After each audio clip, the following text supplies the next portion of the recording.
Civil सेवा परीक्षा की तैयारी करने वाले मेरे सभी प्यारे दोस्तों को मेरा प्यार भरा नमस्कार।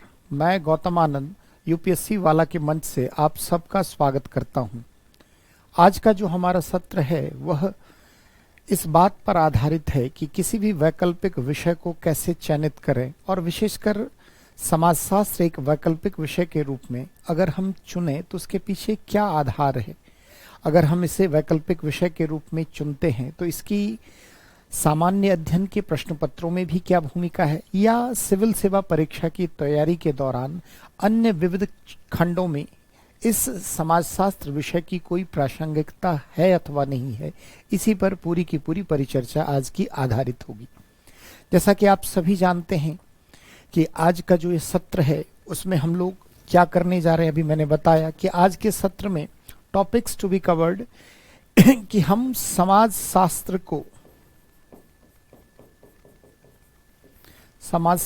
का वैकल्पिक विषय के रूप में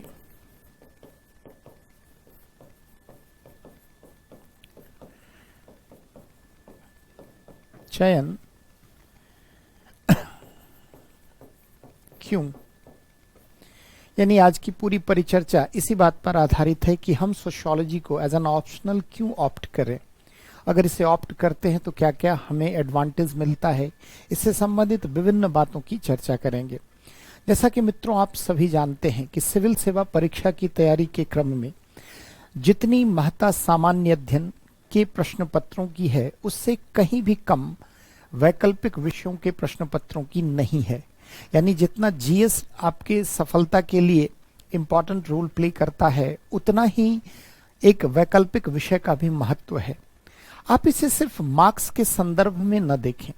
सामान्य अध्ययन के चारों प्रश्न पत्र का वेटेज अगर आपको पता ही है कि 250 मार्क्स प्रत्येक जीएस के एक खंड में है और 4 खंड हैं, यानी कुल मिलाकर 1000 मार्क्स जो है जीएस के लिए आयोग ने निर्धारित किया है।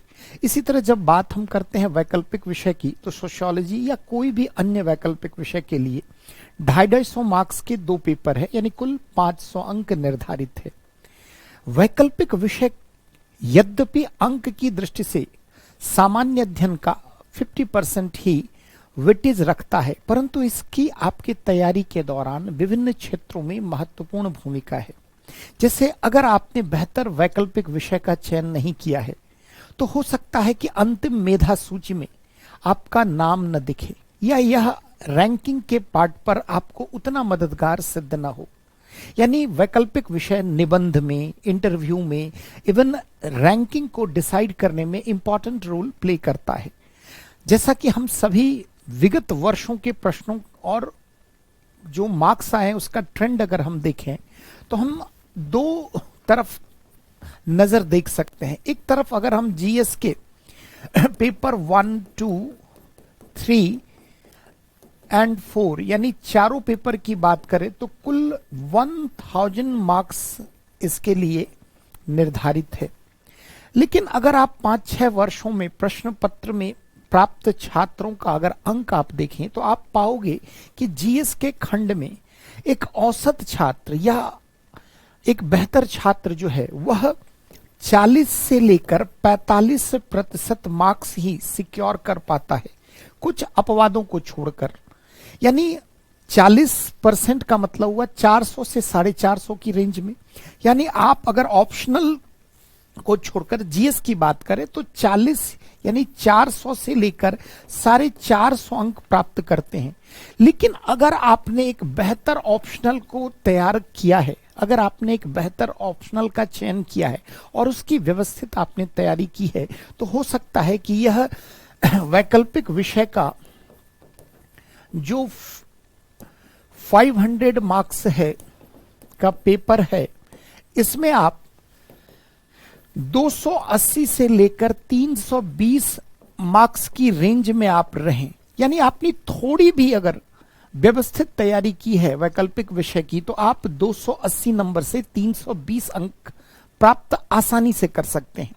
यानी 280 नंबर का मतलब हुआ कि 500 में अगर आप 280 नंबर ला रहे हैं, इसका मतलब आप यहां 56% से लेकर 64% मार्क्स तक कवर कर सकते हैं, जबकि जीएस में आपने वैकल्पिक विषय की तुलना में अधिक समय दिया, उसके बावजूद भी आप 400 450 के बीच में, या अगर बहुत अच्छा पढ़ा है तो 450 से 500 के रेंज में आप स्कोर कर पाते हैं।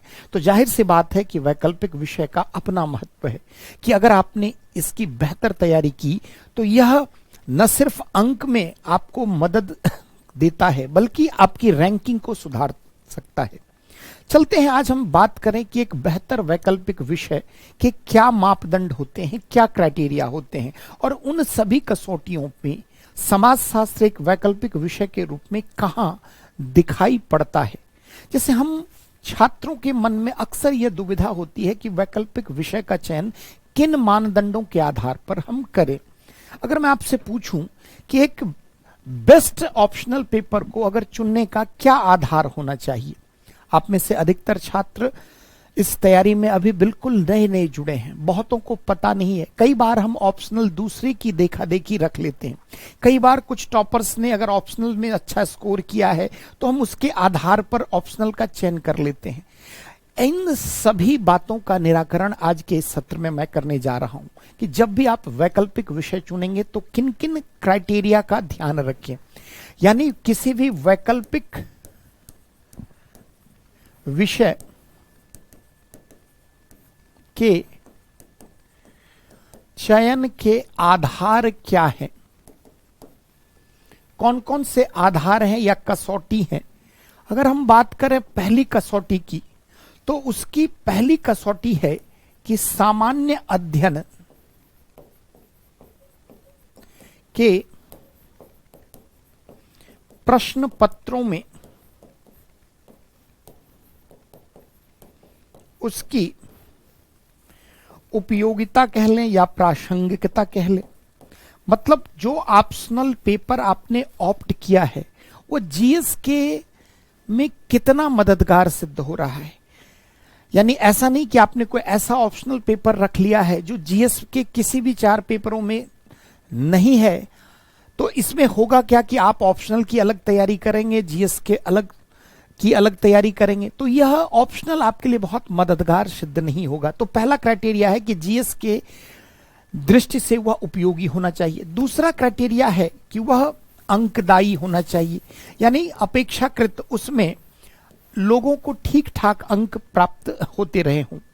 तीसरा, वह विषय सरल व संक्षिप्त होना चाहिए, यानी विषय का सिलेबस बहुत व्यापक नहीं होना चाहिए और विषय की प्रकृति नेचर बहुत जटिल नहीं होनी चाहिए। इसके अलावा हम कहें तो उस विषय से सफल होने वाले छात्रों की प्रतिशतता ठीक ठाक होनी चाहिए, यानी उस विषय से सफलता प्राप्त करने वाले छात्रों की दर या संख्या अधिक होनी चाहिए। अगला क्राइटेरिया हम कह सकते हैं उस विषय से संबंधित अध्ययन सामग्री, स्टडी मटेरियल, अध्ययन सामग्री व मार्गदर्शन उपलब्ध होना चाहिए। कई वैकल्पिक विषयों के साथ यह भी एक बड़ी समस्या है कि उससे रिलेटेड मटेरियल जो है इंग्लिश में अवेलेबल है और हिंदी में है नहीं। हम हिंदी मीडियम वालों के लिए थोड़ा इन सब बातों का ध्यान रखना पड़ता है। इसके अलावा उस विषय की प्रकृति जो है वह वैज्ञानिक है, यानी कि वह रिवीजन की दृष्टि से अगर आप उसको रिवाइज करें, यानी रिवीजन की दृष्टि से वह उचित है अथवा नहीं है। इसके अलावा भी और कई मापदंड हैं। जैसे हम कह सकते हैं एक मापदंड यह है कि उसकी निबंध एसे के पेपर में क्या कोई भूमिका है अथवा नहीं है। अगर इन सभी क्राइटेरिया पर हम सोशियोलॉजी को एज एन ऑप्शनल जांचने की कोशिश करें तो उत्तर हमें मिल जाएगा। तो एक एक करके हम सारी बातों के बारे में चर्चा करते हैं। पहला पार्ट क्या है कि सामान्य अध्ययन के प्रश्न पत्रों में उसकी उपयोगिता हो। अगर आप समाजशास्त्र को एक वैकल्पिक विषय के रूप में चयनित करते हैं तो यह जीएस के कई खंडों में आपके लिए मददगार सिद्ध होगा। जैसे हम बात करें कि यह जीएस में सोशियोलॉजी से रिलेटेड एस्पेक्ट या टॉपिक कहां कहां है हमारे सिलेबस में, तो यदि हम बात करें जीएस के पेपर 1 की, तो जो पेपर 1 है उसमें एक बड़ा पोर्शन आपके सिलेबस में 2013 के पश्चात ऐड किया गया है, जिसे हम भारतीय समाज के नाम से जानते हैं। और इसमें भारतीय समाज की मुख्य विशेषताएं, भारत की विविधता, महिलाओं की भूमिका, नारीवादी संगठन, जनसंख्या संबंधित मुद्दे, नगरीकरण जनित समस्याएं, इसके अलावा धर्मनिरपेक्षता, सांप्रदायिकता, वैश्वीकरण का भारतीय समाज पर प्रभाव, यानी कुल मिलाकर इसमें 10 टॉपिक सिलेबस में शामिल किए गए हैं। और भारतीय समाज खंड से 5 से लेकर 8 क्वेश्चन प्रत्येक वर्ष पूछे जा रहे हैं जीएस के इस सेक्शन से। अगर आप इसको इन टर्म्स ऑफ मार्क्स अगर आप देखें, यानी यहां कम से कम 50 और अधिकतम यह 80 मार्क्स कवर करता है। अगर हम इसको इस हिसाब से देखें तो अगर आप सोशियोलॉजी ऑप्ट करते हैं तो सामान्य अध्ययन के इस प्रश्न पत्र को की तैयारी आपको अलग से नहीं करनी पड़ेगी। यानी एक वैकल्पिक विषय के अंतर्गत समाजशास्त्र के सिलेबस में जितनी बातें आप पढ़ेंगे दोनों पेपर में, उसमें से सभी बातें भारतीय समाज के इस खंड के सिलेबस में वर्णित है। और जब आप वैकल्पिक विषय पढ़ते हैं तो उसे गहराई के साथ, उसे काफी विशद विश्लेषण करते हुए, उसके विविध पहलुओं की समीक्षा करते हुए, ऐसी स्थिति में सामान्य अध्ययन की तुलना में आप उस टॉपिक को यदि वैकल्पिक विषय के में पढ़ेंगे तो आप गहराई में पढ़ेंगे। ऐसी स्थिति में आप भारतीय समाज खंड में जो सामान्य अध्ययन प्रश्न पत्र 1 में है, आप अच्छा स्कोर कर पाएंगे। इसी तरह अगर मैं बात करूं जीएस के पेपर 2 की, तो पेपर 2 में भी आप अगर देखें तो सामाजिक न्याय से जुड़ा एक महत्वपूर्ण खंड है। और उसमें भी आपको समाज के अति संवेदनशील वर्ग, शिक्षा, स्वास्थ्य, ग्रामीण समाज, एनजीओ, इन सब के बारे में आपको पढ़ना है। और अगर आपने समाजशास्त्र को एक वैकल्पिक विषय के रूप में पढ़ा है तो आप भारतीय सामाजिक संरचना, सामाजिक व्यवस्था को भलीभांति समझ पाएंगे। ऐसी स्थिति में आप सामाजिक न्याय के प्रश्न पत्र में भी बेहतर परफॉर्म कर पाएंगे। इसी तरह बात करूं यदि मैं जीएस पेपर 3 की, सामान्य अध्ययन के पेपर 3 के अंतर्गत आंतरिक सुरक्षा का एक खंड आपके सिलेबस में शामिल किया गया है, इंटरनल सिक्योरिटी। इसमें भी नक्सलवाद, क्षेत्रवाद, सांप्रदायिकता, मॉब लिंचिंग, यानी तमाम वैसे राष्ट्र विरोधी गतिविधियों के बारे में आपको पढ़ना है जो हम राष्ट्र की आंतरिक सुरक्षा के समक्ष चुनौतियां उत्पन्न कर रहे हैं। जातिवाद, सांप्रदायवाद, नक्सलवाद, वामपंथी उग्रवाद या पूर्वोत्तर में जो भी निर्जातीय संघर्ष है, ये चीजें आप समाज शास्त्र के विषय वस्तु में कई जगह पढ़ते हैं। और अगर आप सोशियोलॉजी ऑप्शनल आपने ऑप्ट किया है तो आंतरिक सुरक्षा में भी आप अच्छा स्कोर ला पाएंगे, क्योंकि यहां से भी कम से कम 4 और अधिकतम 5 सवाल यूपीएससी प्रत्येक वर्ष पूछता है। तो बच्चों, अगर आप सोशियोलॉजी ऑप्शनल लेते हो तो देखो जीएस के विविध पेपर में इसकी अपनी महत्ता है। अगर हम बात करें सामान्य अध्ययन के अंतिम पेपर की, पेपर 4 की, जिसमें नीति शास्त्र, सत्यनिष्ठा और अभिरुचि है, वहां भी सामाजिक मूल्य, मानवीय व्यवहार आदि आपको पढ़ना है। इसके अलावा वहां बहुत सारी केस स्टडी दी जाती है, जैसे कार्यस्थल पर महिलाओं के प्रति लैंगिक भेदभाव से संबंधित, जातिवाद संबंधित, सांप्रदायिकता से संबंधित। अगर आप समाजशास्त्र को एक बेहतर या व्यवस्थित रूप में तैयार करते हैं तो इस प्रकार की केस स्टडी में भी आपको एक बढ़त हासिल होती है। तो अब आपके सामने क्लैरिटी के साथ मैंने बातें रख दी कि अगर आप जीएस के इन 4 पेपर की बात करें तो उसमें भी ऑप्शनल पढ़ने का आपको एडवांटेज मिलता है, क्योंकि इन विषयों को पढ़ने में आपको अतिरिक्त समय व ऊर्जा खर्च नहीं करनी पड़ती है। तो जाहिर सी बात है कि यह प्रतियोगिता परीक्षा है, एक एक नंबर पे फाइट है। और अगर हमने इतने अंकों की तैयारी ऑप्शनल में बेहतर रूप में की है तो हम जीएस में भी उम्दा प्रदर्शन कर पाएंगे, बेहतर प्रदर्शन कर पाएंगे। तो चलते हैं, पहला क्राइटेरिया क्या था ये आप समझ पाए, अंकदायी। अगर आप देखें तो समाजशास्त्र में औसत छात्र 250 से लेकर 300 की रेंज में अक्सर अंक प्राप्त करते हैं। देखो, 2 प्रकार के सब्जेक्ट हमारे सिलेबस में हैं। कुछ सब्जेक्ट का जो नेचर है उसमें क्या होता है कि किसी वर्ष वो बूम करता है यूपीएससी के द्वारा और उससे बहुत सारे सिलेक्शन, और फिर 3 4 5 वर्षों तक वह विषय से कोई विशेष सिलेक्शन नहीं। यानी एक ऐसी सब्जेक्ट जहां पर बहुत मार्क्स फ्लक्चुएट करता है, एक साल बूम हुआ तो 300 प्लस बहुत सारे बच्चों को ने स्कोर कर दिया, और फिर आने वाले 3 4 5 वर्षों में उससे सिलेक्शन अपेक्षाकृत कम है। समाज शास्त्र में अगर हम बात करें तो यह अंकदायी सब्जेक्ट है। यहां पर अगर आप बहुत खराब भी अंक लाते हैं तो भी 225 से 250 की रेंज में रहते हैं, क्योंकि बहुत सारी बातें आप सामान्य बोध के आधार पर भी सामाजिक प्राणी होने के नाते आप यहां लिख पाते हैं। यह एक ऐसा विषय है जिसके बारे में ज्ञान आप जब तैयारी करते हैं उससे पूर्व ही आपके पास हासिल होता है, क्योंकि हम सभी क्या है, एक सामाजिक प्राणी है। तो समाज से जुड़ी विभिन्न संस्थाओं, अवधारणाओं या अन्य पहलुओं के बारे में कुछ न कुछ जानकारी तो हमारे पास ऑलरेडी एग्जिस्ट करती है, और जब भी प्रश्न कितना भी ट्विस्ट करे तो थोड़ा बहुत भी आप लिखने की स्थिति में होते हैं। और कई विषय वैकल्पिक विषय के रूप में ऐसे हैं जहां पर थोड़ा भी प्रश्न अगर ट्विस्ट करे तो अधिकांश लोग उसको बेहतर रूप में नहीं लिख पाते हैं। तो अंकदायी मेरा इसका प्रयोजन है कि अगर कोई विषय अंकदायी है, इसका मतलब हुआ कि उस विषय से अगर वह 250 प्लस आपको दे रहा है तो वो विषय जाहिर सी बात है एक अंकदायी। सरल, बिल्कुल सरल है, क्योंकि समाज से जुड़े विभिन्न पहलुओं के बारे में पढ़ना। सिलेबस भी अगर आप देखेंगे तो कुछ ऐसे वैकल्पिक विषय हैं जिसके सिलेबस 4 5 पेज में यूपीएससी के नोटिफिकेशन में आपको दिखेंगे। इतना लंबा चौड़ा विशद विस्तृत सिलेबस है जिसको तैयार करना भी अपने आप में कठिन है। सोशियोलॉजी की अगर हम बात करें तो सिलेबस कंसाइज, संक्षिप्त है, सरल है। सफलता दर की बात एक बहुत बड़ा फैक्टर है कि इससे आखिर सिलेक्शन वगैरह होता है अथवा नहीं होता। तो प्रत्यक्ष को प्रमाण की क्या आवश्यकता, तो मैं आपके सामने कुछ न कुछ प्रमाण रखूं। सबसे औपचारिक और सबसे जो स्टैंडर्ड या यूं कह लें सबसे प्रामाणिक प्रमाण जो है वह सिविल सेवा की परीक्षा को कंडक्ट करने वाले आयोग यानी यूपीएससी द्वारा एनुअल रिपोर्ट के रूप में वर्णित है।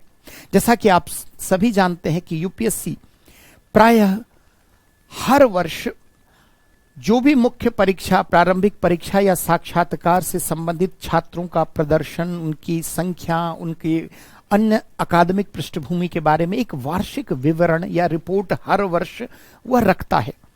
अभी आप यूपीएससी की वेबसाइट पर चले जाएंगे, आपको 71वां वार्षिक रिपोर्ट आपको दिख जाएगा। और आपको प्रमाण देने के लिए मैंने यहां पर रखा है कि एक बार आप देखें कि सोशियोलॉजी से सक्सेस रेशियो क्या रहा है।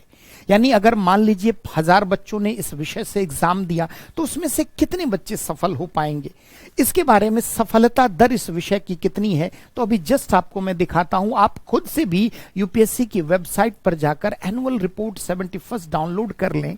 उसके 99 पृष्ठ संख्या, पेज नंबर 99 और 100 पर आपको ऑप्शनल और उससे अपीयर होने वाले बच्चे और उससे सफल प्राप्त करने वाले बच्चे सबका विस्तृत विवरण दिया हुआ है। तो चलते हैं, देखते हैं एक बार कि कितने इससे छात्र अपीयर हुए थे। जैसे देखिए आपके सुविधा के लिए 71वां वार्षिक रिपोर्ट है 2020-21 का, जिसमें 2000 इस रिपोर्ट के अंतर्गत 2019 सिविल सर्विसेज एग्जाम में, मेन एग्जाम में जितने लोग ऑप्शनल जिन्होंने क्या रखा उसका एक विवरण है। यानी इस वार्षिक रिपोर्ट में 2019 तक संपन्न परीक्षा और उसमें छात्रों के प्रदर्शन का विवरण है। ऐसा ना आप समझें कि 2020-21 का मतलब हुआ कि लास्ट ईयर तक, तो इसमें 2019 तक का इसमें विवरण है। देखते हैं इसमें क्या रहा है।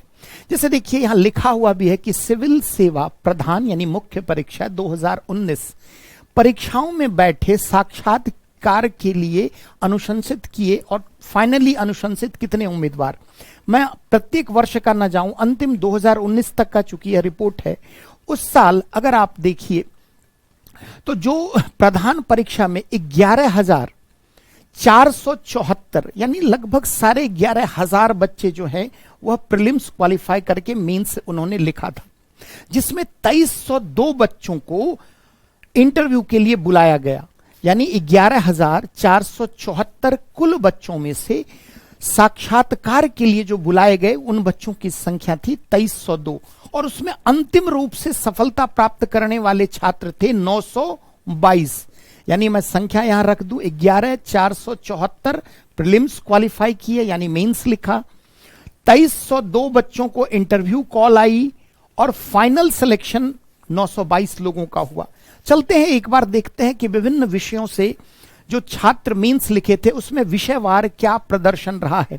मैं हर विषय के बारे में चर्चा नहीं करूंगा, मैं सिर्फ 3-4 विषयों को आपके सामने रखूंगा। सर्वाधिक अगर किसी एक विषय से बच्चे मेंस लिखते हैं तो 3-4 सालों में ऐसा देखा गया है कि ज्योग्राफी से सर्वाधिक बच्चे अपीयर होते हैं मेंस में, यानी भूगोल, उसके बाद पीएसआईआर और फिर सोशियोलॉजी का स्थान आता है। यानी सर्वाधिक छात्र जो हैं वह भूगोल के मुख्य परीक्षा में सम्मिलित होते हैं, उसके बाद पीएसआईआर के और फिर समाजशास्त्र के।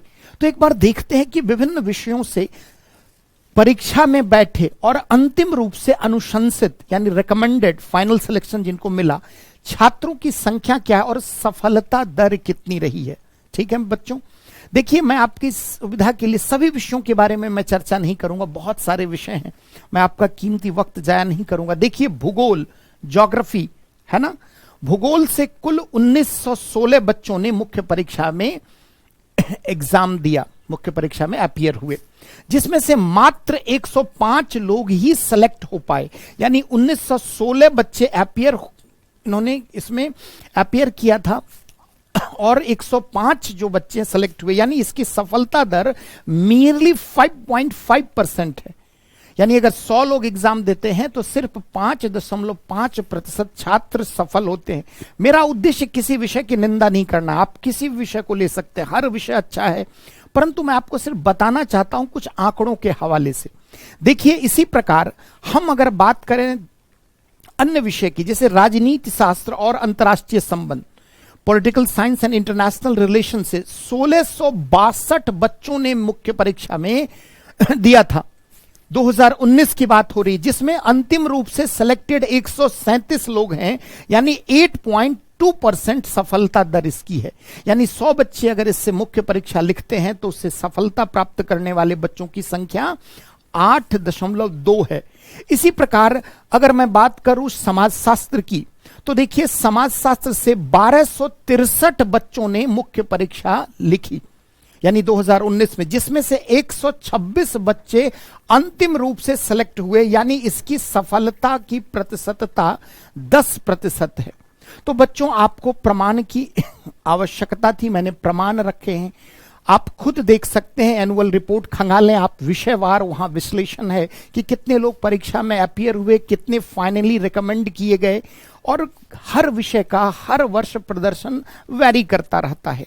तो मैंने ऐसा देखा है कि विगत 4-5 वर्षों में समाजशास्त्र छात्रों के मध्य एक लोकप्रिय विषय के रूप में उभर कर रहा है। तो अब आपकी ये भी समस्या शिकायत दूर हो गई होगी। तो विषय के रूप में सफलता दर इसकी 10% है। चलते हैं अध्ययन सामग्री व पाठ्यक्रम संबंधित या मार्गदर्शन संबंधित उपलब्धता। सोशियोलॉजी को लेकर एक भ्रम फैलाया गया है कि मार्केट में कि सिर्फ इंग्लिश मीडियम का यह सब्जेक्ट है। ऐसा नहीं है बच्चे, ये बात आज से 10 वर्ष पूर्व थी, लेकिन अब प्रतियोगिता परीक्षा में जब से हिंदी मीडियम के छात्रों का सिलेक्शन बीच में काफी बढ़ा, उस समय अध्ययन सामग्रियों की बहुत सारी तादाद जो है बाजार में उपलब्ध की गई। यानी अध्ययन सामग्री, स्टडी मटेरियल भी पहले बहुत कम होता था, वर्तमान में अगर हम देखें तो बहुत सारा स्टडी मटेरियल है। अगर आप सिर्फ इग्नू के ग्रेजुएशन और एमए के कोर्स को ही अगर आपने कवर कर लिया तो आपके सिलेबस का 40 to 50% उसी से कवर हो जाता है। तो ऐसा नहीं है कि इसमें अध्ययन सामग्री कम है। इसके बाद रही बात की रिवीजन की दृष्टि से, आप चाहे तो सोशियोलॉजी को अच्छे से रिवाइज कर सकते हैं, इसका फुटनोट्स बना सकते हैं, माइंड मैप बना सकते हैं, क्योंकि इसका नेचर थोड़ा साइंटिफिक है। इसके अलावा अगर हम बात करें निबंध में भी, तो विगत 2 वर्षों को अगर हम छोड़ दें, अंतिम जो 2 मुख्य परीक्षा हुए उसमें थोड़े अमूर्त व दार्शनिक प्रकृति के निबंध आए। परंतु अगर इस 2 वर्ष से पूर्व अगर आप देखोगे तो निबंध में खास करके समाज और समाज से जुड़े विभिन्न पहलुओं, सामाजिक घटनाओं से निबंध पूछे जाते रहे हैं। तो उम्मीद करता हूं कि एक विषय के रूप में आप सोशियोलॉजी क्यों ऑप्ट करें, इसको लेकर आपके सभी डाउट्स जो है उसका निराकरण हुआ होगा। कुछ अन्य भी बातें रखी जाती है कि विषय रुचिकर होना चाहिए। ऐसा ना हो कि सब्जेक्ट की नेचर, टेंडेंसी बहुत बोरिंग होनी चाहिए, कि आप पढ़ते वक्त जो है आप पढ़ना आपने स्टार्ट किया परंतु आपको लगा कि सब्जेक्ट उतना इंटरेस्टिंग नहीं है। तो कई बार यह भी मायने रखता है, कई बार यह भी मायने रखता है कि उस विषय वह इतना सरल है कि किसी भी अकादमिक पृष्ठभूमि का छात्र, कोई भी एकेडमिक बैकग्राउंड है, चाहे आपने इंजीनियरिंग पास की हो, चाहे आप मेडिकल की फील्ड से हो, चाहे आप कॉमर्स या अन्य स्ट्रीम से हैं, परंतु सोशियोलॉजी इतना सरल है कि आप 6 महीने की तैयारी के दौरान आप उस विषय को गहराई में समझ सकते हैं। तो ये तो पूरे के पूरे सोशियोलॉजी के चुनने का आधार है। ऐसे मानदंडों के आधार पर आप निकाल सकते हैं कि ऑप्शनल के रूप में सोशियोलॉजी की क्या भूमिका है।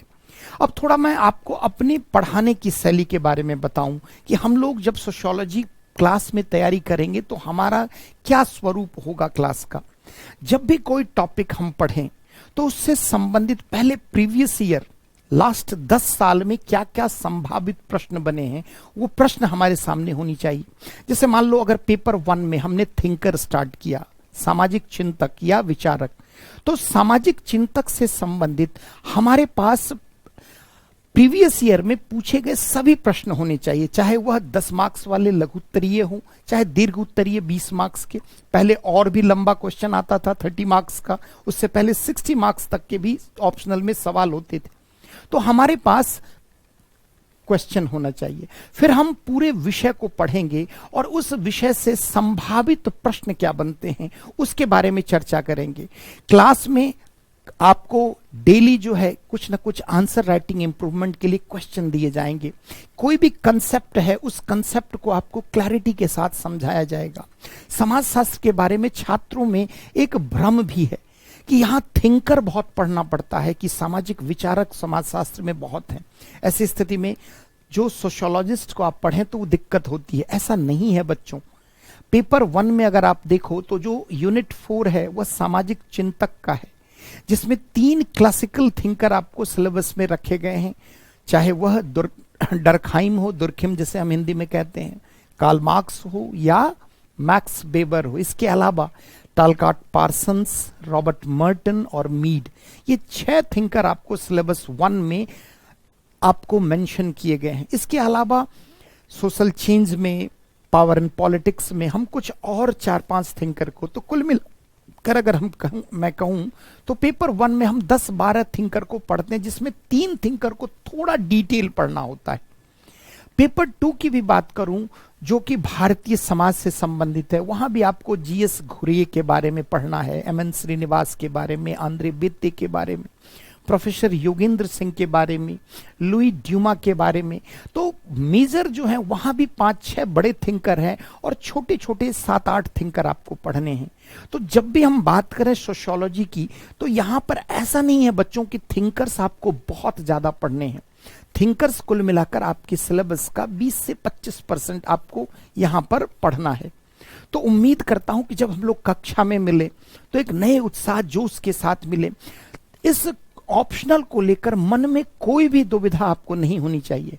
होता कई बार क्या है कि हम ऑप्शनल की तैयारी के दौरान चुन तो लेते हैं, परंतु 1-2 टॉपिक पढ़ने के साथ ही कई बार हो सकता है कि वह सब्जेक्ट आपको उतना इंटरेस्टिंग नहीं लगता हो। जैसे मान लीजिए आप इंजीनियरिंग बैकग्राउंड के छात्र रहे हैं या आपने मेडिकल स्ट्रीम से तैयारी की है या उसको आपने पढ़ा है, अभी आप सोशियोलॉजी जो कि एक मानविकी का विषय है, जो एक प्रकार से कह लें आप जो मानविकी से संबंधित पहलू, ऐसी स्थिति में हो सकता है कि पहले 1-2 अध्याय में उस विषय में आपकी उतनी रुचि न दिखे, परंतु यदि आप उसी चीज को कंटिन्यू करोगे क्लास को तो वो धीरे धीरे चीजें आपके समझ में आएगी।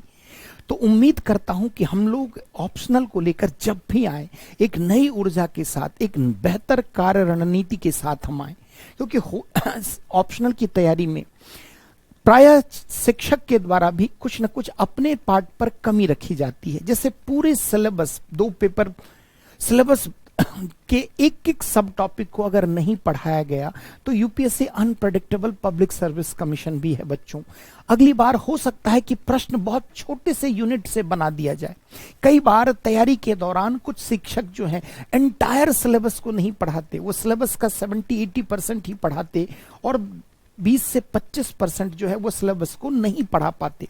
ऐसी स्थिति में कई बार प्रश्न उन अनछुए पाठ से भी पूछ लिया जाता है। तो जब भी आप तैयारी करें पूरे विषय का समग्र तैयारी करें। ध्यान रखना बच्चों की ऑप्शनल गहराई की मांग करता है। ऐसा नहीं कि सामान्य अध्ययन की तरह आप यहाँ आए 2-4 बार पढ़ लिया रिवाइज कर लिया तो हो जाएगा। थोड़ा ऑप्शनल को आपको तल्लीनता के साथ पढ़ना होगा, ध्यान देकर पढ़ना होगा। इसमें बेसिक कंसेप्चुअल क्लैरिटी चाहिए, व्यवहारिक संदर्भ चाहिए। अगर समसामयिक पहलू से जुड़ते हैं कोई पक्ष तो उसको भी आपको तैयार करना होगा। जैसे अगर आप देखें तो 2016-17 के बाद से यूपीएससी जीएस की तरह ही ऑप्शनल, खास करके मैं सोशियोलॉजी की बात कर रहा हूं, समाजशास्त्र के दूसरे पेपर सेकंड पेपर में 4-5 क्वेश्चन बिल्कुल करंट बेस्ड पूछ रहा है। जैसे स्वच्छ भारत मिशन को वो पूछ रहा है, नारी सशक्तिकरण को जोड़कर पूछ रहा है। तो मेरे कहने का मतलब है कि हमारे इस विषय में कई पहलू समसामयिक सामाजिक घटनाओं से या समसामयिक मुद्दों से भी जुड़ता है। तो आप अपनी तैयारी में उसे भी जोड़कर पढ़ें। सब्जेक्ट को पढ़ना, उसे समझना, ये पूरी एक कला है। और अगर आप ऐसा सोचे कि सिर्फ एक बार पढ़ लिया तो हो जाएगा, नहीं। और ऐसा भी नहीं है कि अगर आप एक बार आपने बेहतर कार्यनीति के साथ अगर पढ़ा है तो आप उसको नहीं कर पाएंगे। क्योंकि मैंने विगत 10-12 वर्षों में समाजशास्त्र विषय को पढ़ाया और सिर्फ राजधानी दिल्ली में ही नहीं, देश के विभिन्न राज्यों में स्थित सिविल सेवा के जो भी केंद्र रहे हैं वहां जाकर मैं नियमित इसका अध्यापन करता रहा हूं। तो मुझे पता है कि बच्चों की समस्या क्या है। कई बार बच्चे शुरुआत में ही उन्हें लगता है कि ये सब्जेक्ट उतना अच्छा नहीं है। कई बार होता है क्या कि वो लिखने से भागते हैं। कई बार वो एंटायर सिलेबस को नहीं पढ़ते, कुछ 60-70% उन्होंने पढ़ लिया है। और ऐसी स्थिति में यूपीएससी में कई बार प्रश्न जब ट्विस्ट कर दिया जाता है तो आपको समस्या आती है। अतः जब भी आप इसकी तैयारी करें, तैयारी व्यवस्थित रूप में करें, समग्र रूप में करें। जितना पढ़ें उससे ज्यादा इसके रिवीजन को टाइम डेडिकेट करें। आंसर राइटिंग को इम्प्रूव करने की कोशिश करें। विगत वर्षों में पूछे गए प्रश्नों का बारंबार अभ्यास करें, क्योंकि 20-25% क्वेश्चन किसी न किसी रूप में यूपीएससी में दोबारा पूछ लिए जाते हैं। यानी क्वेश्चन जो है वह रिपीट भी किए जाते हैं। हो सकता है प्रश्न का कोई ना कोई कॉन्टेक्स्ट, डायमेंशन थोड़ा बहुत चेंज कर दिया जाए, परंतु प्रश्न, जैसे मान लीजिए थिंकर में 4 चीजें आपको पढ़नी है, तो हो सकता है कि 2016 में पूछा गया वही बात 2021 में भी आई। तो ऐसा नहीं है कि यहां पर दोहराव नहीं होता है। तो प्रीवियस ईयर के पेपर को भी देखें, बेसिक कंसेप्चुअल क्लैरिटी के साथ आप आगे बढ़ें। तो मैं जब आपसे अगली बार कक्षा में मिलूंगा तो उम्मीद करता हूं एक नए जोश ऊर्जा के साथ हम लोग मिलें और समाजशास्त्र को बड़ा ही एक आकर्षक रूप में रखते हुए, बड़ा ही इंटरेस्टिंग बनाकर हम लोग इसकी तैयारी करें। 6 माह के अंतर्गत पूरा का पूरा वैकल्पिक विषय अच्छे से तैयार किया जा सकता है, जहां पर मैं यह तो नहीं कहूंगा कि मैं आपको एक समाजशास्त्र का विद्वान बना दूंगा, परंतु मैं इस बात की जरूर गारंटी लूंगा कि यदि आप मेरे द्वारा बताए गए मार्ग पर चलेंगे तो 260 से लेकर 320 के रेंज में मार्क्स आप अवश्य लाएंगे। और थोड़ा भी आपने अगर डेडिकेटेड वे में मेहनत किया तो 300 अंक ला पाना वैकल्पिक विषय में कोई बड़ी बात नहीं है, क्योंकि मेरे कई छात्रों ने 320-324 तक स्कोर इस विषय से लाया है। उम्मीद करता हूं कि अगली मुलाकात में एक नए उत्साह के साथ हम मिलेंगे। तब तक अपना ख्याल रखिए। मैं गौतम आनंद आपसे विदा लेता हूं। धन्यवाद।